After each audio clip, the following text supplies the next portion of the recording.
I'm Sophie, I'm Megan, and welcome to Matcha Mysteries. It's almost summer. I know. I'm so excited. Are you going anywhere? Oh, I'm going to the Philippines. How about Oh my you? gosh, I'm going to the Philippines too, but I'm also going to Japan. Bro, isn't Japan one of the experiences for 2025? Oh my gosh, yeah, it is. There were so many rumors beforehand of whether or not it was actually going to be a trip. I know. Oh my gosh. Do you ever think there's any rumors in history? What do you mean, like theories? Yeah, like what if the Titanic was sunk on purpose? Wait, what about the 7 wonders of the world? Ooh, I look-y want to visit that. Okay, if you could go to any of the 7 wonders, which one would you go to?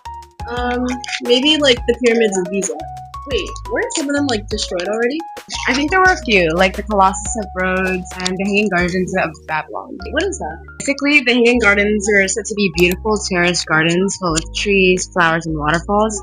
And people say King Nebuchadnezzar II built them around 600 BCE for his wife, who missed the green mountains of her home. It was a gift to make her feel less homesick, and the Hanging Gardens are the only one of the 7 wonders which the location has not been definitively established.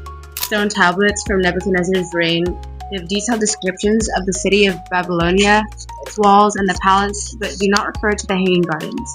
And there are no extant Babylonian texts that mention the gardens, and no definitive archaeological evidence has been found in Babylon. And today, some historians make the case that the Hanging Gardens of Babylon never actually existed. It sounds cool. So like, it doesn't exist at all? Nah, bro, there's no evidence. Then how is it even a wonder of the world if there's nothing to prove it?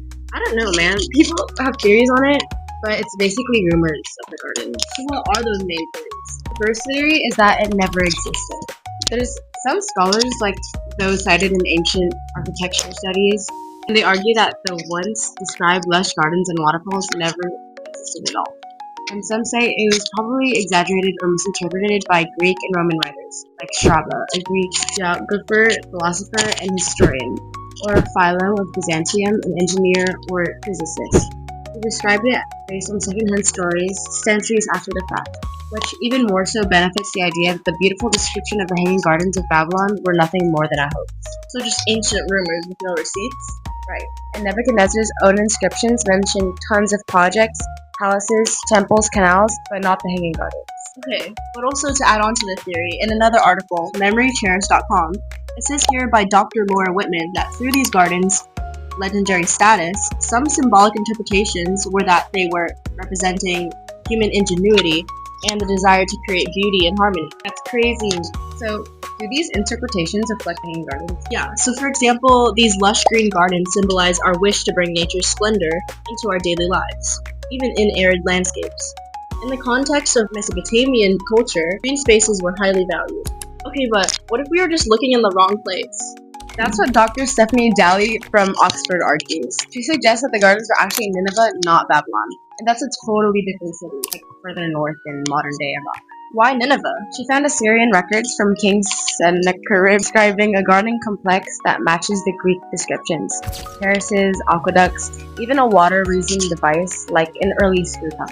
She also points out that Babylon was sometimes used loosely to refer to Mesopotamia as a whole. So it's not that the gardens didn't exist, it's that they weren't in Babylon? I think so. And unlike Babylon, Nineveh actually has the remains of a massive aqueduct and other structures that support the story. Now that we've gone down this whole rabbit hole, what's your take? Like, which theory actually makes sense? Honestly, I'm kind of sold on the Nineveh theory. Like, Dr. Daly's really brought receipts, actual records, real ruins, working aqueduct systems, giving historical evidence. No, literally. Babylon has all these detailed inscriptions about temples, canals, and palaces, but not a single word about the gardens. That's sus. Super sus. Meanwhile, Nineveh has legit engineering that lines up with how gardens were described.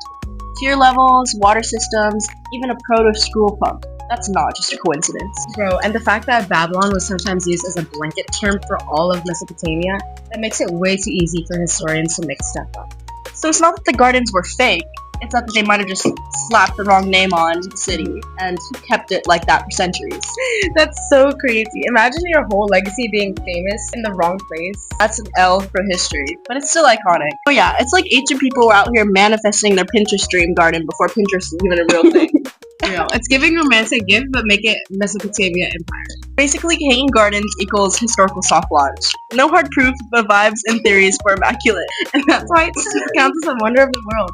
It's not just about being real, it's about making us wonder. Wait, that was kind of deep. AP World History Final got me thinking different. Hey, what's your theory? Do you guys think that the Hanging Gardens existed? Thank you for watching our today's episode of Matcha and Mystery. See you guys on the next one. Bye. Super sus. Super sus. That they might have slapped the wrong name and yo, L history moment. But still iconic. So basically, Hanging Guardians